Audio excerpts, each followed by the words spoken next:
violências sexuais. Esse é um dos maiores temores, né, que a gente tem na nossa vida. Pensar na possibilidade de um filho nosso, uma filha, passar por um terror desse é o que a gente menos quer que aconteça com os nossos filhos. Mas existem vários tipos de violência. Claro que nenhuma delas a gente quer. A gente quer só o bem para aqueles que a gente ama.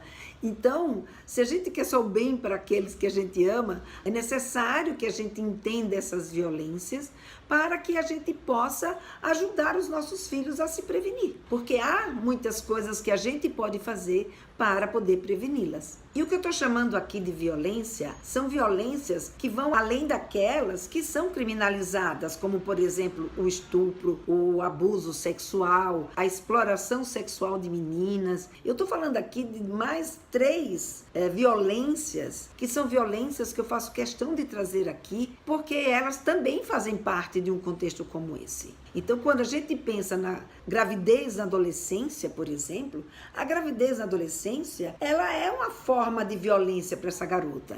A gravidez na adolescência tira essa menina do colégio, muitas vezes, principalmente quando ela não encontra um apoio em casa, alguém que a ajude a se manter na escola. Essa gravidez na adolescência, ela isola essa garota.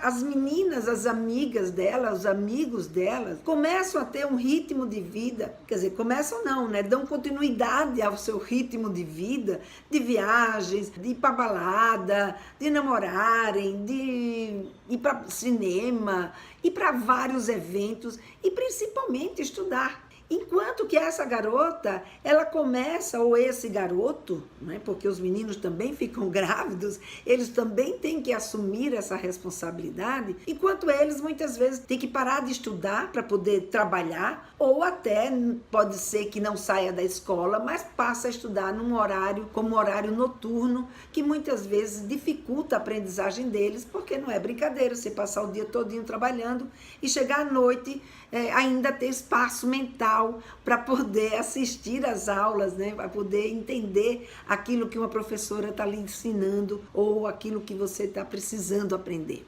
Então, a gravidez na adolescência afeta o desenvolvimento pessoal desses meninos e meninas, ela afeta a questão financeira, ela afeta a questão de segurança, enfim, ela traz uma série de consequências que a gente não pode deixar de olhar para ela como sendo também uma das violências em sexualidade. Uma outra violência que eu quero trazer aqui são as ISTs, né? Estou falando agora IST, porque esse é um novo nome para as doenças sexualmente transmissíveis. Elas são chamadas de infecção sexualmente transmissível. Então, temos aí essa mudança, né, aí de nomenclatura, mas só para esclarecer vocês por que eu vou chamar de IST e não de DST. Então, as ISTs também é uma forma de agressão. Agride a sua saúde, afeta a sua condição física, a sua condição social, a sua condição amorosa, enfim.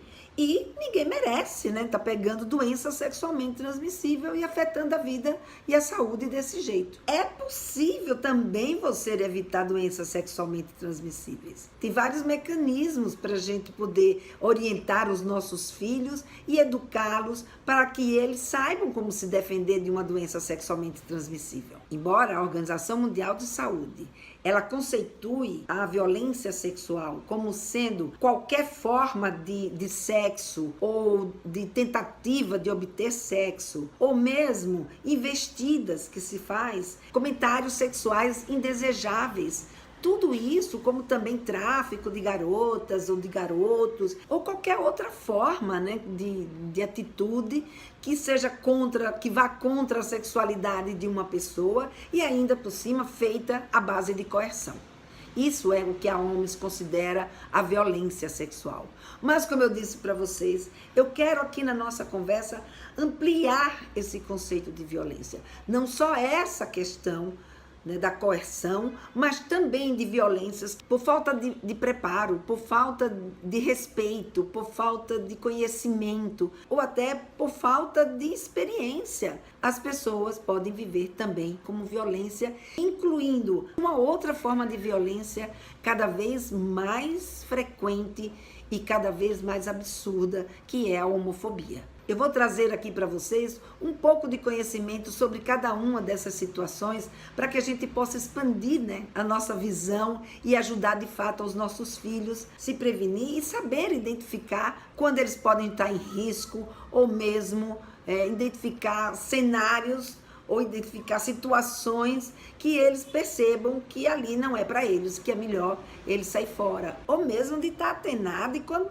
sabe, perceber, olhar diferente, situações constrangedoras, ou mesmo uma situação de vulnerabilidade, para qualquer uma dessas situações, eles saibam como proceder, eles saibam como enfrentar. Então vamos entender aqui um pouquinho como é que se comportam essas violências. Como, por exemplo, essa violência atinge determinados grupos específicos? Não é. Não existe um grupo específico que pode sofrer mais ou menos violência. Depende da circunstância e da forma de violência. Mas a violência como um todo, ela é um fenômeno universal. Ela pode atingir qualquer pessoa. Pessoas de classe alta, baixa ou média, pessoas de etnias diferentes, todo mundo pode estar vulnerável a sofrer uma violência. É certo, né, que é muito mais comum essas violências na mulher, pelo menos é que é mais notificada, mas ninguém sabe se ela é mais frequente em mulher porque as mulheres notificam mais ou se ela de fato é mesmo mais frequente nas mulheres.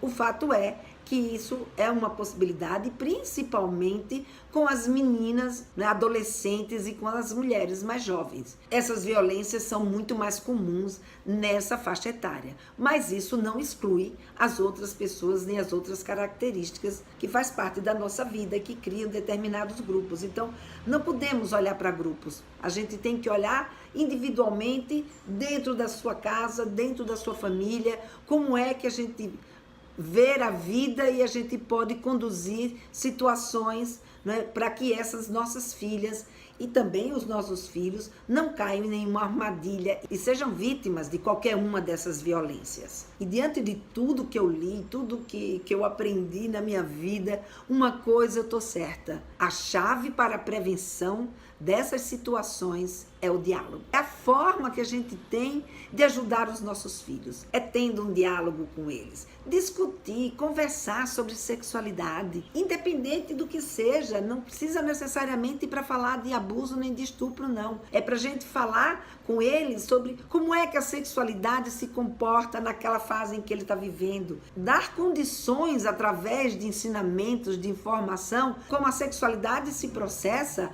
nessa fase da idade que eles se encontram, e isso vai ajudá-los muito mais a ter mais autoestima, vai ajudá-los muito mais a ter mais segurança e a ter mais possibilidades de prever situações de violência. Outra coisa que a gente tem que estar muito atenta é a nossa cultura, é a forma como a gente enxerga homens e mulheres, é o jeito como a gente educa as nossas meninas e os nossos meninos, e é também o jeito como você, mulher, ou você, homem, lida na sua casa em relação a outra pessoa do seu sexo diferente e em relação a você mesmo. Então, por exemplo, se eu sou uma pessoa que sou submissa, que eu acho que o homem tem mais poder mesmo em casa, que a gente tem que dar preferência aos desejos daquele homem, né? Se alguém bate em mim, eu não denuncio, eu simplesmente fico com medo ou me comporto como se aquilo fosse algo que é permitido. Esse modelo de mulher,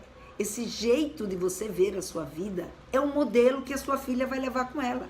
Pode ser que ela resolva fazer completamente diferente, mas no geral elas acabam repetindo a mesma receita de suas mães, como também a receita dos seus pais, porque não é só a mãe, o pai também, o comportamento do pai, o comportamento que ele tem para com seus filhos, se faz alguma diferença entre um menino ou entre a menina, se ele respeita mais o seu filho homem do que sua filha mulher, e principalmente na sua relação com a sua esposa. Esse contato nesse cotidiano, isso vai sendo introjetado no dia a dia para os nossos crianças e adolescentes, e isso vai se tornando uma referência de homem e de mulher que essas pessoas vão adquirir. Uma outra questão importante de a gente também estar atento é o uso da internet. O uso da internet cria também circunstâncias de violência que a gente precisa conversar com os nossos filhos, a gente precisa preparar os nossos filhos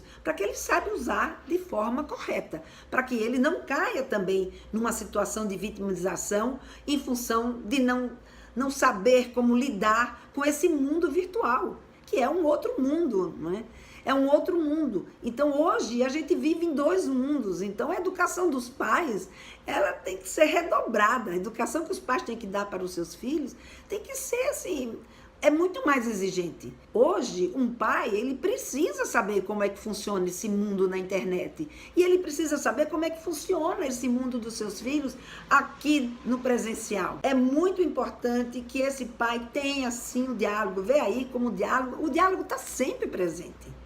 Então eu fico pensando, quando um pai ou uma mãe não consegue conversar com seus filhos sobre essas questões, isso coloca esse garoto ou essa garota numa condição muito maior, né, de ser vítima de uma violência. Nesse mundo virtual da internet, a gente também precisa ensinar os nossos filhos o que é que acontece. Isso não é só brincadeiras. E muitas vezes eles acham que tem todo um controle e é exatamente por conta dessa falta de controle que eles são expostos na internet. E muitas vezes os pais só vão ficar sabendo daquilo que aconteceu com seus filhos depois que a situação já aconteceu. A gente fazer com que os nossos filhos, eles aprendam a se prevenir de circunstâncias desagradáveis como essas, é um dos melhores presentes que a gente pode dar para os nossos filhos. Porque o que a gente pode dar para eles de mais precioso? A segurança. A segurança dele, nele mesmo, e a segurança para agir nas diversas situações. Isso aí é um legado muito valoroso. Pode ser até que o seu filho ou a sua filha hoje não se dê conta disso, mas amanhã eles vão te agradecer com toda certeza. Então o que a gente tem que fazer é preparar os nossos filhos para se prevenir dessas violências. Mas não é um trabalho fácil. Esse é um trabalho muito difícil. Se aquilo que a gente faz no nosso dia a dia fosse capaz de dar conta disso tudo, a gente nem precisava se preocupar, né, com essas situações. Mas não é isso que a gente vê. Para a gente poder criar uma condição para os nossos filhos que eles possam enfrentar, a gente tem que fazer o trabalho de prevenção. A gente precisa interferir de uma forma mais presente e mais profunda nessa relação que a gente tem com os nossos filhos, para que a gente possa ajudá-los de fato a se prevenir. E para isso, para que eles façam prevenção, como qualquer outra coisa que a gente faz na nossa vida, a gente precisa ter motivação. Esse é um elemento primordial. Quantas vezes a gente sabe que uma determinada situação ela é nociva para a vida da gente e mesmo assim a gente vai lá e faz? Eu, por exemplo, eu fui fumante até bem pouco tempo. Sou enfermeira, trabalho na saúde. Você acha que eu não sabia que cigarro fazia mal?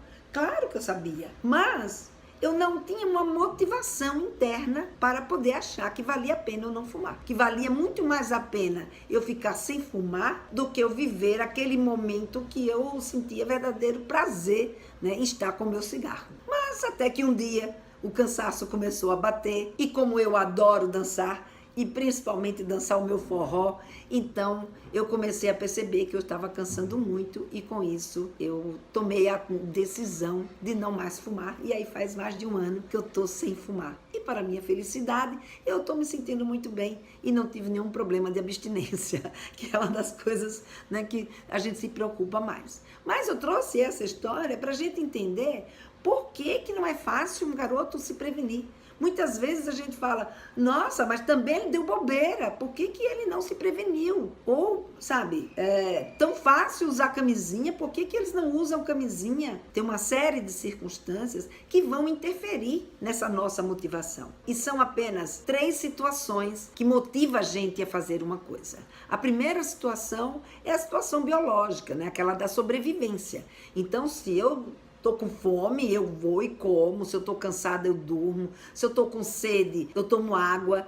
E se eu estou estimulado sexualmente, eu faço sexo. A segunda motivação é a motivação pelo prazer. Então, se eu faço algo que é algo que me causa prazer, que eu tenho uma lembrança de prazer, a minha tendência é repetir essa situação. Como, por exemplo, comer algo gostoso, né? Aí a gente lembra, já dá água na boca e a gente volta naquele restaurante ou a gente volta naquele lugar para comer outra vez. Ou numa festa que a gente vai, ou numa carícia que a gente recebe. Essa sensação de prazer faz com que a gente vá em busca de fazer aquilo e, portanto, desperta essa nossa motivação. E a terceira motivação, e a motivação mais complexa, é a motivação intelectual.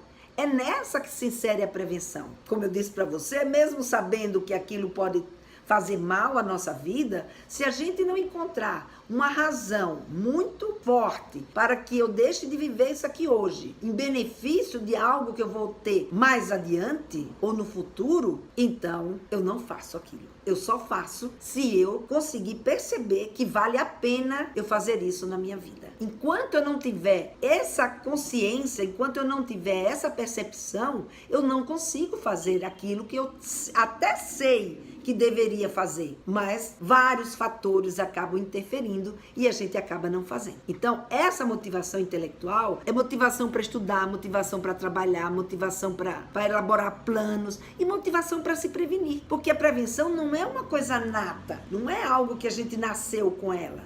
A prevenção é algo que a gente aprendeu, a gente aprende a se prevenir.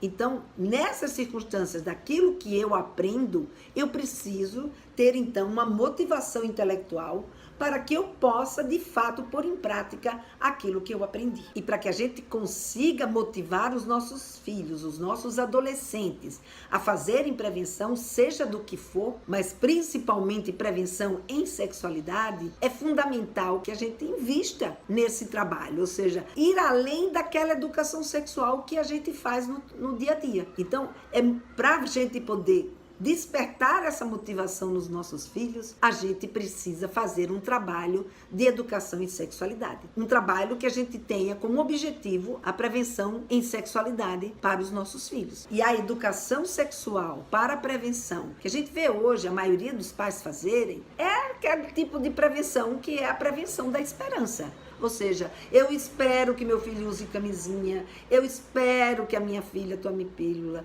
eu espero que a minha filha não transe, eu espero que a minha filha não esteja num lugar perigoso, eu espero que meu filho não se machuque. Mas ter esperança não faz dos nossos filhos pessoas seguras. O que a gente precisa é fazer um trabalho de prevenção com os nossos filhos de fato. Mas aí você escolhe, né? Qual é o tipo de prevenção que você prefere. Se você quer continuar nessa prevenção da esperança ou se você de fato quer preparar os seus filhos para que eles tenham uma educação efetiva que leve seu adolescente a ser responsável e a ter condições de enfrentamento de determinadas violências que por um acaso possam acontecer nos locais aonde ele passar. E portanto, para a gente fazer essa prevenção de fato, a gente tem que olhar para 3 coisas. Primeiro, despertar essa motivação. Segundo, dar informação. E a terceira, desenvolver a habilidade deles. Não adianta nada eu simplesmente dizer ao meu filho, usa camisinha, e eu não ensiná-lo e ele não praticar colocar camisinha. Agora nós vamos conversar sobre como fazer essa prevenção de gravidez na adolescência. A gente então precisa seguir aqueles 3 elementos que eu coloquei para a gente poder trabalhar a prevenção efetiva com os jovens. A primeira, despertar a motivação. Segundo, promover informações. E a terceira, treinar e praticar para poder, na hora H, ele saber como é que faz, ou ela saber como é que faz. Então esses são os três itens por onde eu me guio para fazer um trabalho efetivo de prevenção de gravidez na adolescência. Um dos motivos que eu trago para os jovens, para despertar a motivação deles, é exatamente o projeto de vida profissional. Trazer na conversa com seus filhos essa possibilidade deles enxergarem o que é que eles querem ser na vida. Criar uma situação que você puxe dele quais são as profissões que eles gostariam de ter, né? O que eles gostariam de ser, onde que eles gostariam de estudar, como é que estão os estudos dele, ou seja, se interessar pela vida escolar dele e ao mesmo tempo ir alimentando essa proposta, né, do seu projeto de vida profissional, isso é algo que vai dar um outro tipo de condições para um adolescente ter ou não o desejo de se prevenir. E através dessa conversa, deste diálogo que você vai ter com seu filho, com a sua filha, você então pode trazer para eles uma história, ou você pode trazer para ele um fato, alguma coisa que tenha acontecido com alguém que você conhece, ou que você ouviu falar, ou que, sabe, foi um filme que passaram, enfim, você trazer aquela situação e pedir para que ele se imagine naquela situação e o que aconteceria com esse projeto profissional se ela ou ele ficasse grávida. Uma outra coisa que que é necessário fazer é informar, é dar informações importantes para que eles percebam e conheçam o seu corpo, para que eles consigam, de fato, ter uma noção quais são essas situações que eu me coloco numa condição de risco. Então, falar sobre reprodução humana é fundamental para o garoto saber que quando se faz sexo, se engravida. Parece uma coisa tão óbvia, não é? Mas tem muita gente que engravida e eu pergunto, e por que isso aconteceu? Ah, não sei, eu não sabia, não foi sem querer. Então essas justificativas é que não podem acontecer. Então é muito importante que a gente abra esse diálogo e que a gente converse com os nossos filhos. Porque tem um outro fato também que eu tenho visto com muita frequência, são meninas vivenciarem situações de risco porque elas têm medo de contar para a mãe que ela não é mais virgem. Porque ela tem vergonha de, sabe, dizer para a mãe que ela precisa usar um método contraceptivo. E com isso elas ficam utilizando métodos como coito interrompido e o resultado não é sempre dos melhores. Então é hora da gente informá-los, fazê-los tomar consciência, nessa hora, criar esse vínculo, porque criando esse vínculo de que a partir do conhecimento que você passa para o seu filho ou para a sua filha, ela percebe que ela pode conversar com você. E aí ela não vai mais ficar exposta porque ela não tem coragem de conversar com a sua mãe ou de ir a um ginecologista, enfim, de tomar todas as providências para se cuidar. Então, dentro de reprodução humana, o que a gente precisa dizer para os nossos filhos? O que eles precisam saber que ajuda nessa prevenção? Uma coisa que eles precisam saber é que para haver a gravidez é necessário espermatozoides e um óvulo. E que eles se encontrem na tuba uterina e haja a fecundação, ou seja, esse encontro do espermatozoide com o óvulo, e dali se forma então um bebê. Quando que isso acontece? É a relação sexual acontecer.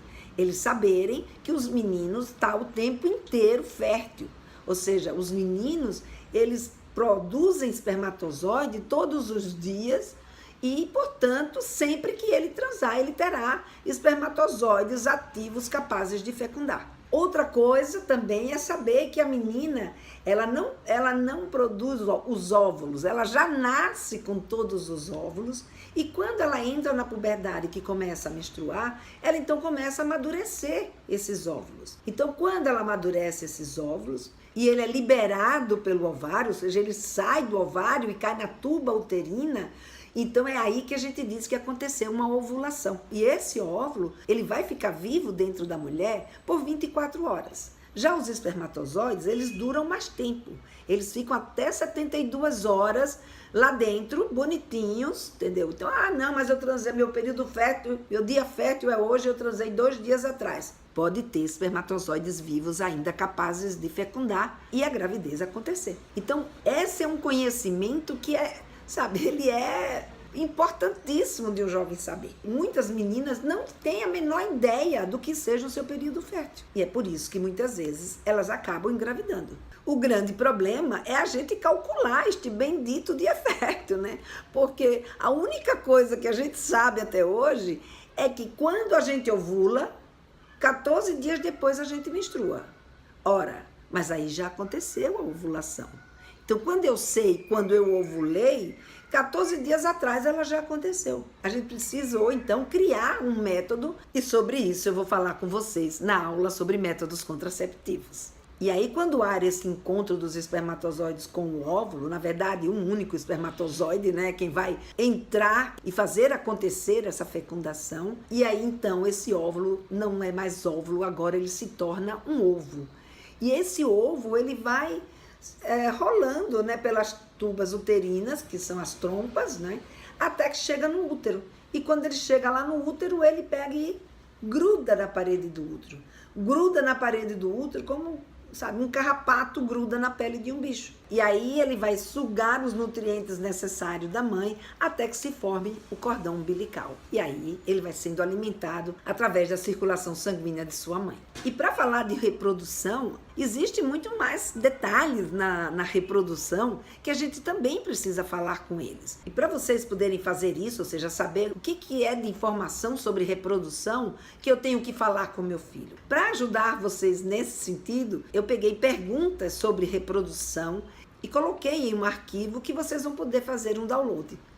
Mas não é só sobre reprodução que a gente precisa falar com eles. A gente também precisa conversar com eles sobre métodos contraceptivos. A gente sabe que as pessoas hoje não fazem sexo só para reproduzir. Fazem sexo porque sexo é divertido, porque sexo é gostoso, porque sexo é prazeroso.